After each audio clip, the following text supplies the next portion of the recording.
que você sabe sobre a África?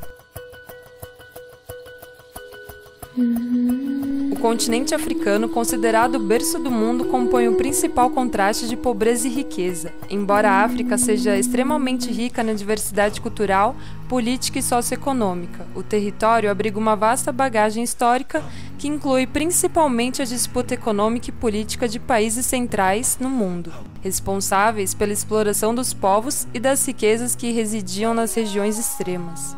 Há 10 anos, a África é a região que mais cresce no mundo. O aumento do PIB na última década foi provocado pela maior estabilidade política e por reformas econômicas que desatrelaram o setor privado em muitas economias do continente. A pobreza também vem recuando e, em seu lugar, surge uma nova classe consumidora. Até 2035, a força de trabalho da África será maior que a de qualquer país, inclusive Índia e China, hoje gigantes econômicos. Isso permite ao continente usar seus trabalhadores jovens em número crescente para fortalecer o crescimento econômico, mas a história varia de país para país. A Nigéria e a Etiópia, países mais populosos da África, somarão 30 milhões de trabalhadores, um aumento cerca de 35% em suas forças de trabalho até 2020, enquanto a África do Sul deve ter um aumento de 2 milhões de trabalhadores, o que representa um crescimento apenas de 13%.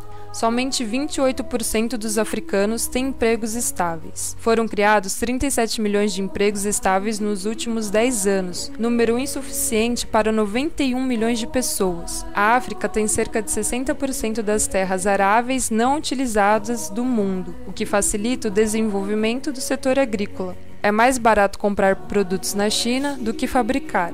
Esse fator impede o aproveitamento de mão de obra e a criação de novos empregos. O alto custo dos transportes e insumos, encargos e burocracia são alguns dos entraves que contribuíram à indústria africana no passado. O turismo é uma grande área com grande potencial de crescimento. Hoje a África recebe cerca de 70% dos visitantes internacionais. Mineração, petróleo e gás contribuem para o PIB da África, mas empregam menos de 1%. Estima-se que em 2020, mais de 30 milhões de africanos permanecerão em empregos não estáveis, mesmo que os governos africanos sejam bem-sucedidos na criação de empregos. O motivo é a rápida ampliação de força de trabalho. A África é um continente com histórias e experiências incríveis a serem descobertas, mesmo sob a sombra da pobreza absoluta. O que mais você sabe sobre a África? O continente pode ser dividido em duas partes, conforme as diferenças culturais: a África árabe, ou do norte, e a África subsaariana, chamada por muito tempo de África Negra. Durante o imperialismo europeu, no século XIX, a África subsaariana foi o centro da exploração da mão de obra e dos bens materiais. O tráfico de escravos africanos se tornou algo frequente em regiões mais pobres, intensificando os conflitos entre os povos.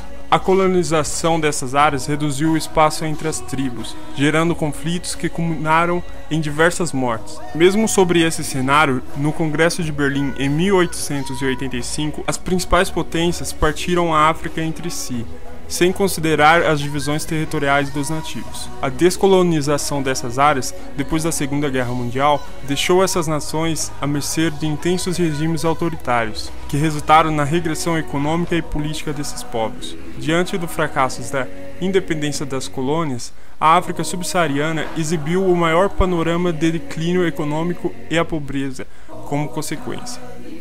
Durante a Guerra Fria, a África foi disputada pelos Estados Unidos e pela União Soviética.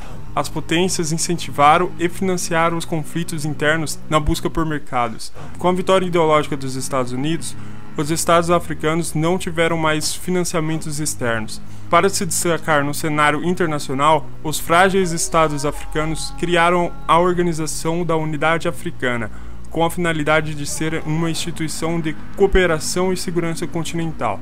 Mas os conflitos internos continuaram e a unidade fracassou. No cenário de diversas etnias, a África do Sul é hoje referencial. Após a libertação do apartheid, é o Estado que assume a política externa do continente, através da criação da União Africana. Atualmente, o continente tem a visibilidade econômica dos grandes países, embora as problemáticas sociais ainda sejam economicamente invisíveis. A disseminação do vírus HIV assola inúmeras regiões, onde a expectativa de vida caiu de 60 para 45 anos. No total, o mundo tem 34 milhões de portadores do vírus, sendo que na África estão cerca de 22 milhões de pessoas. 24 países da África estão em situação de extrema pobreza e fome absoluta. E os desastres naturais, incluindo principalmente a seca, matam inúmeras pessoas, inclusive crianças. Parte do desenvolvimento interno ainda está diretamente ligado às práticas agrícolas.